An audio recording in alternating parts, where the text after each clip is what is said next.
Welcome to Ira's Everything Bagel, where I talk with intriguing people about everything, their passions, pursuits, and points of view. Have you ever thought of what goes on in the mind of a mass shooter? Well, it might surprise you. They are actually not psychotic or insane in a legal sense, but instead are fixated on a grievance or a cause, something all of us can learn to detect. And my guest explains how in his new book, FBI consultant and forensic psychologist Tahir Rahman, MD, say that three times real fast, is author along with Jeffrey Abugel of Extreme Overvalued Beliefs, Clinical and Forensic Psychiatric Dimensions. It's available on Amazon, Barnes and Noble, and all the usual places. For everything about Tahir, go to scienceofextremism.com. Tahir, welcome to the show. Thank you so much for having me, Ira. So what brought you into this unusual world? Given that you are a doctor and you could have gone any which way, you kind of gone into specializing in removing kidney stones, but no, Yeah, it's a you good have to get into question. this other world. I'm a psychiatrist. I'm also a forensic psychiatrist, and I, from time to time, am asked to do insanity evaluations. And I always pondered some of the high-profile cases out there, like assassins and terrorism and all of these issues. And I noticed that what we were calling in the lay culture delusions and psychosis was not what psychiatrists thought these people had. And that really sent me on a course to develop a better and newer classification system for criminal behavior involving mass shootings, acts of terror. And, that journey has brought me to really look at the fact that a lot of the people who don't have a diagnosable psychiatric illness actually have something else, something we call extreme overvalued beliefs. It's an interesting concept that it could be someone who has a fervent belief in whatever it is, but somehow that goes from that belief to taking action, which can be damaging to scores or more of people. So where does that connection come in where you can have a firm misbelief on something even, and you can just live with it yourself, as opposed to having this firm misbelief and taking it out on others because you perceive others as perhaps dangerous to you and your beliefs? The behavior really seems irrational to outsiders, but within the terrorist or mass shooter's belief system, it flows logically and sequentially. And so an extreme overvalued belief is one that's shared by others in a person's culture, religion, or subculture. The belief is relished, amplified, defended. It slowly becomes more refined, more resistant to challenge. Individuals will develop binary, simplistic, and absolute beliefs. And we think that that's different than a delusion or an obsession, which I'll explain as we go through here. But the person may then carry out violent behavior in the service of the belief. So let's talk about some real simple examples. Mhm. September 11, 9/11 attacks. The West is at war with Islam, and the Al-Aqsa Mosque in the Middle East needs to be freed from Western and American influence. These were some of the teachings of Osama bin Laden. On the January 6th attack, we saw uh, Biden is a communist, Trump won the election, hang Mike Pence, and they even erected a gallows in front of the Capitol building. So these kinds of thoughts are called extreme overvalued beliefs because they're shared beliefs within a culture or subculture. And it's reinforced within the culture as well. Yes, that's exactly right. With the school shooters, Sandy Hook, Uvalde, Parkland school shootings are some of the big ones here in most people's memories. And there it's the same thing. It's the preoccupation with previous shooters and how grievances of today can be dealt with by turning to prior mass shooters. And so with school shooters, assassins, in my work that I've laid out in my book, I talk about how the shared ideology between these different individuals by doing copycat, going backwards and looking at other shooters is what these individuals often will end up doing, and they relish those behaviors. So there's positive emotions involved in this, and then some negative emotions involved in this. I want to talk a little bit in a moment about possible solutions on how to deal with those kinds of belief systems, especially when they result in action that's dangerous to a society. But first, with your background, how did you get into the world of psychiatry and psychology, and as opposed to, as I mentioned earlier, in a flippant way, instead of specializing in kidney stones, why did you decide to pursue psychiatry? Well, I grew up in Kansas. My father was a psychiatrist. I'm sure that had some influence on my thinking. And so when I went to medical school at the University of Kansas, um, I really got interested in forensic psychiatry. Around that time, the Oklahoma City bombing had occurred in 1995, I believe that was. And I got interested in what the motivations of that were. People kind of rushed to judgment that it must have been a Middle East terrorist that did it, when it actually ended up being an American, former American soldier who did that bombing.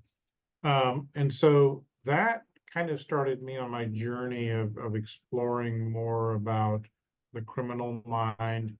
I did my residency in psychiatry at Johns Hopkins Hospital, where I met some leading experts in the field of forensic psychiatry, and people who had worked on Jeffrey Dahmer's case and John Hinckley Jr.'s case, things like that, that were really of interest to me. And what dawned on me pretty quickly is that we didn't have a diagnostic or other classification system for some of these killers.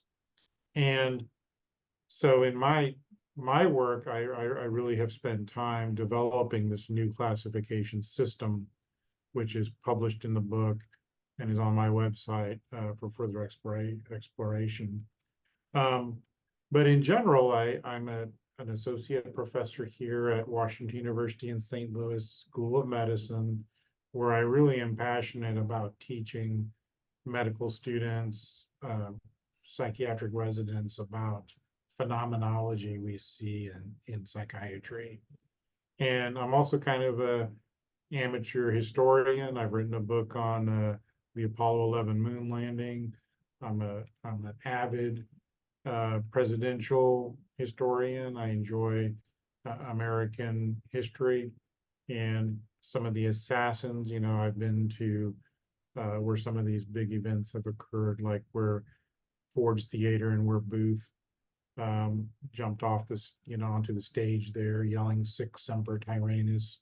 So I've been through a lot of different scenarios in terms of actually visiting landmarks and doing my own investigative exploration of the psychology and the science, and what we can do to apply rigorous classification systems to individuals who do this. Do you ever get too, I don't know what the word would be, personally involved in your field, in the sense that because it's a dark field in a way, that you can get depressed or upset or anxious because you are dealing with thoughts that lead to actions, and they're not great actions? So do you take a step back occasionally just to get out of that world? I think that I'm really interested in the thinking that's behind the behavior. So yeah, I mean, if you look at graphic images of the aftermath of a shooting or a killing, I think people who study serial killers have a similar, experience. But yes, it's a depraved subculture of violence, and you got to have a little bit of a sense of humor and dark humor when you're doing this Yeah, I stuff. would think so. And I think that's one way that you cope with it. But it's an interesting question, and we don't spend all day looking at these individuals, I do other things here too. I do breast cancer research. Um, I work on different projects, and I treat patients of different varieties. Hmm. And so I wouldn't say that it gets too dark or depressing, and certainly you have to have moments to step away from it and do something to distract your mind from those kinds of things. Such as exercise, which I know you do too. Yeah, but I think, physicians are very desensitized to a lot of the things we see. We see a lot of very ill patients and a lot of really sad stories and demoralizing stories.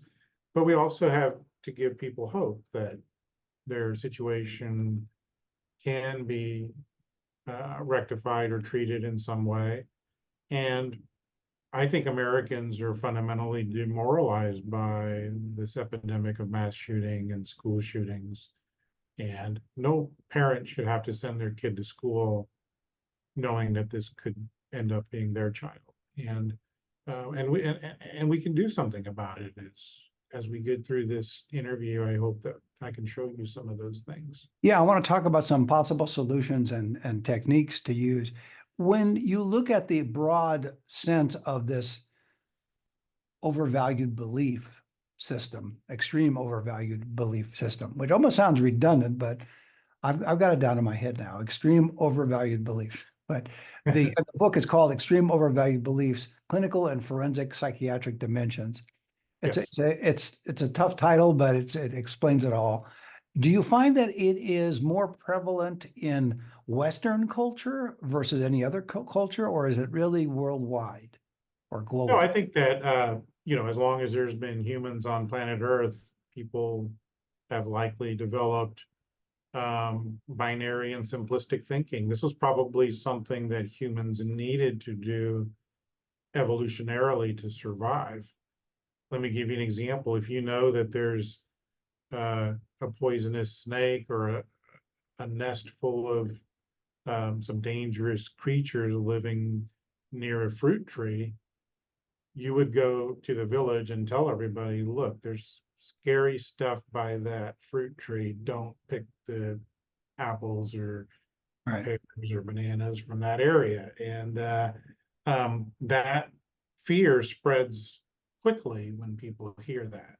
So that's a biologically adaptive thing to have, right? Fear response is helpful to avoiding dangerous circumstances. And I think that our moral thinking gets hijacked sometimes by binary thinking. So if we think that our tribe or our belief system is being challenged morally, um, that's going to create some anger, contempt, disgust towards others.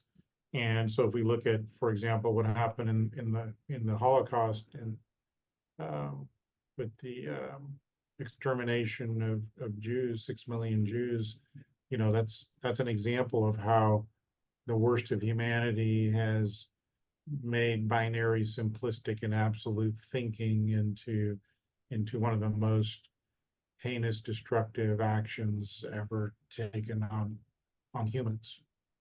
Do you think, and this is not a political question, but it's to your point because you mentioned January 6th, the other side of that coin is what they call Trump derangement syndrome. And there's this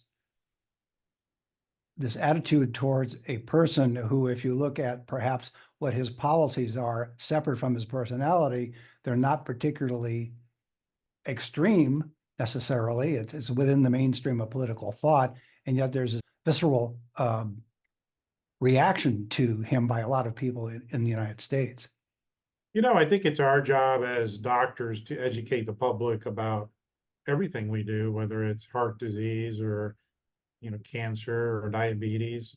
And these extreme overvalued beliefs are something that we can educate the public about so that we don't have to tell people, don't vote for this guy or that guy.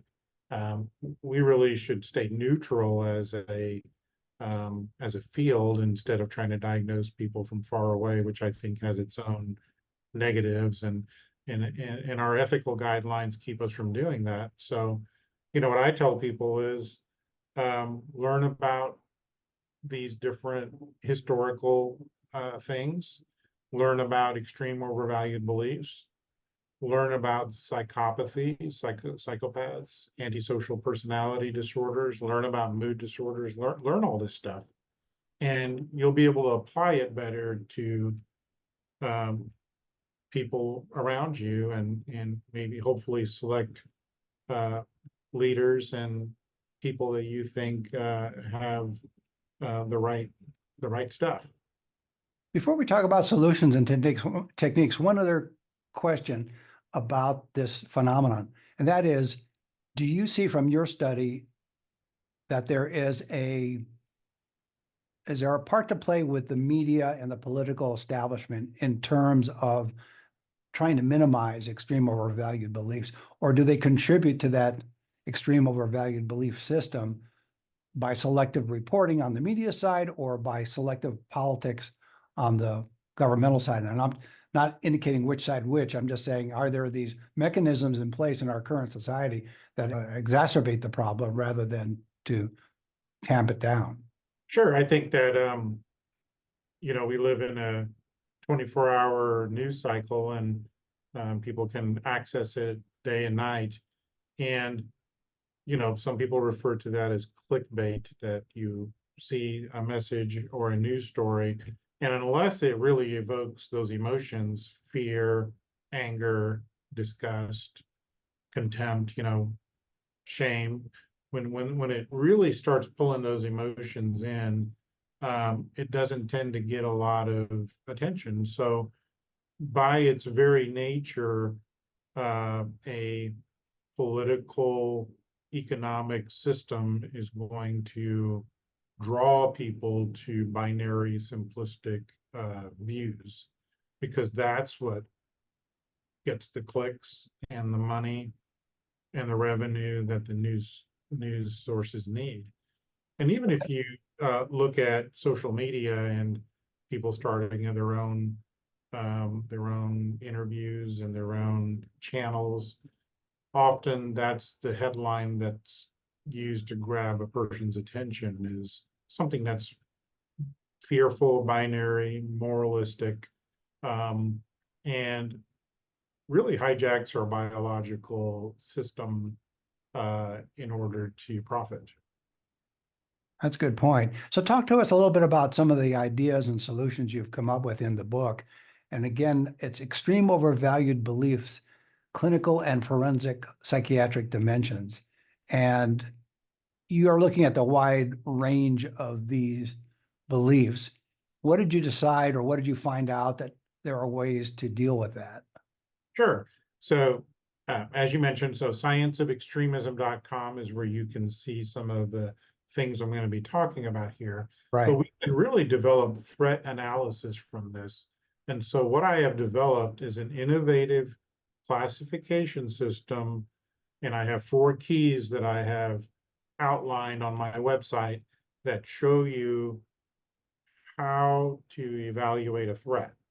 And so generally speaking, if a threat comes to the radar screen, usually, of law enforcement, but sometimes in the mental health field, emergency room, other places, you have to have some probable cause that a reasonable person might assume that a threat is going to result in a criminal offense of some sort, that a person may pose a threat or danger to themselves and others.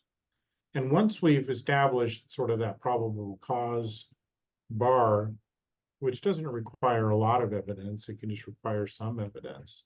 And often people can pose a threat without making a threat. And that happens a lot with the school shooters, where they're talking about identifying with old school shooters, for instance. But there's kind of 4 things to keep in mind. There's people who have delusions that have psychotic symptoms. And these are hallucinations, delusions, and speech disorganization.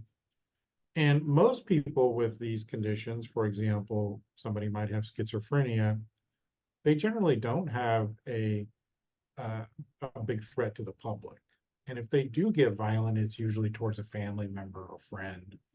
And those can be a threat to the public, but but are not as much as the extreme overvalued beliefs, which the book is entitled, because those tend to have these shared cultural, religious, or subcultural belief systems. And examples would be Nicholas Cruz saying, I'm going to be a professional school shooter, or the West is at war with Islam, or Black people are replacing white people, or, Jews are disgusting. These kinds of extreme overvalued beliefs require a different approach.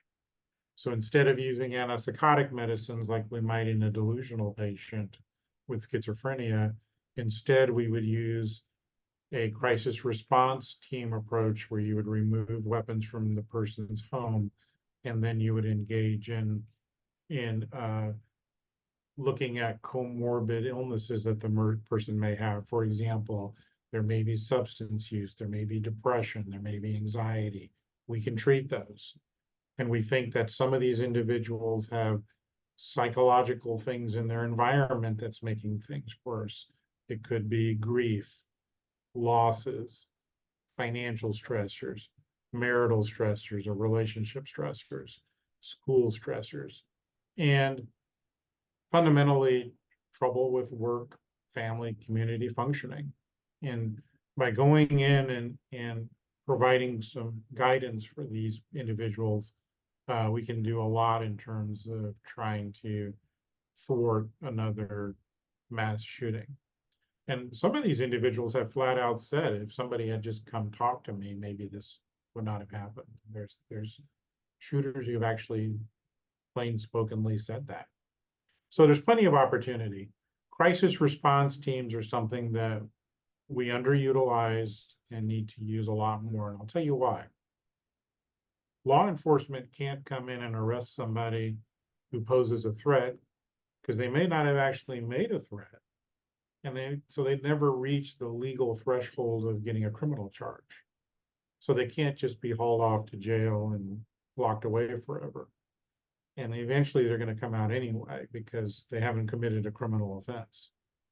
Number two, you can't say, well, the psychiatrists all and the mental health people all need to take care of these people, because doctors don't want people making threats in their office either.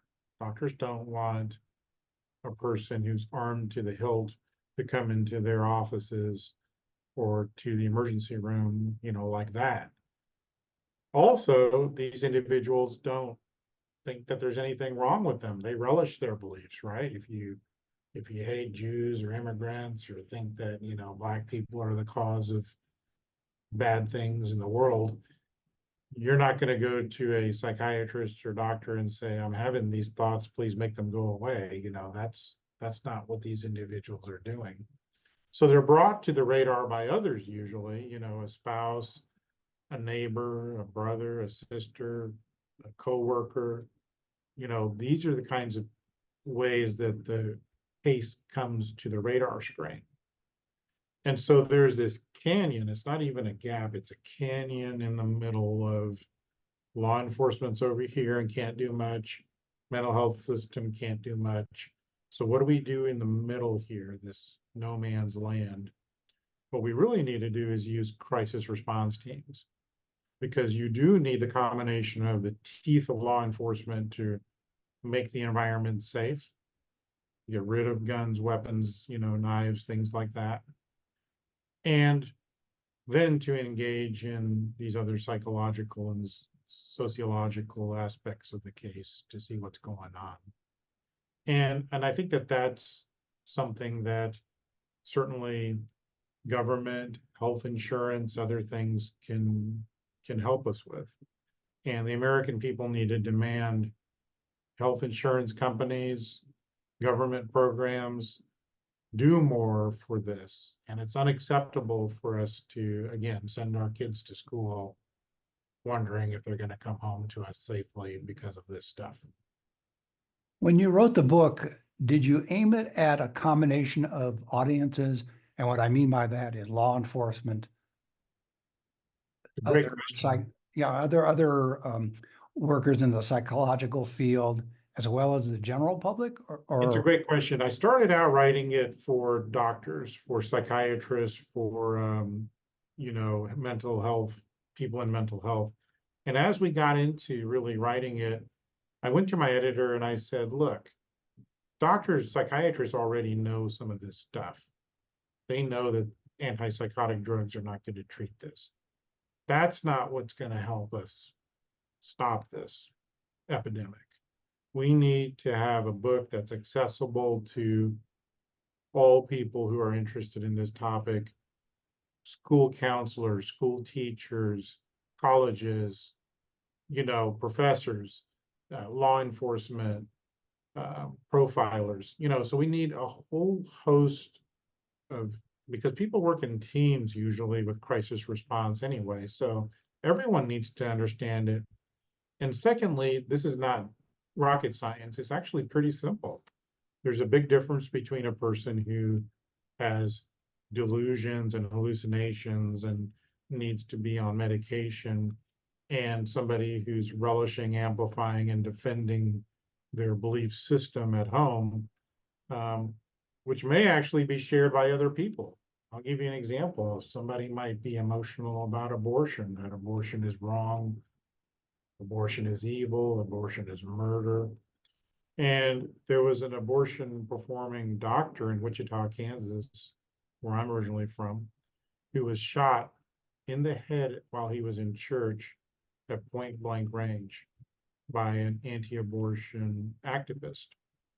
And so this kind of thinking is often shared by others in that culture. And so it wouldn't surprise me if a lot of people thought, gee, that's great, this abortion doctor's dead now, and good for him, even though they wouldn't go do it themselves. So it's important to note that the behavior may look irrational and aberrant, but actually within their belief system, people often follow or may even secretly like the fact that that happened. although if you're pro-life, you have to be pro-life for everybody, but at least that would be the logic of, I would think, of everybody, but maybe not. Yeah, According to for what the you for the said. extremist, it's within their belief system, it all flows rationally. Mhm. So if you believe that September 11 attacks, flying an airplane into a building and dying will martyr you, and there's 72 virgins awaiting in heaven for the martyr, and that the West is at war with Islam, and that these holy sites in Saudi Arabia need to be liberated from American dominance in the area. Those kinds of extreme overvalued beliefs flow rationally within the belief system. And you might think, gee, that was 20 years ago, but we just had a very recent um, threat against Taylor Swift's concert in uh, in Europe, in Austria, where 3 members of ISIS, teenage boys, have been radicalized, and the information is still coming out on exactly what they believe. But ISIS creates videos, propaganda videos, and so this threat is still looming today. Even though it may feel like that was a long, long time ago, we still need to be on alert and guard for this kind of behavior. We have about a minute left. What would you like people to take from reading your book? I'm sure there's many points, but what would be the main point that you'd like people to get from your book?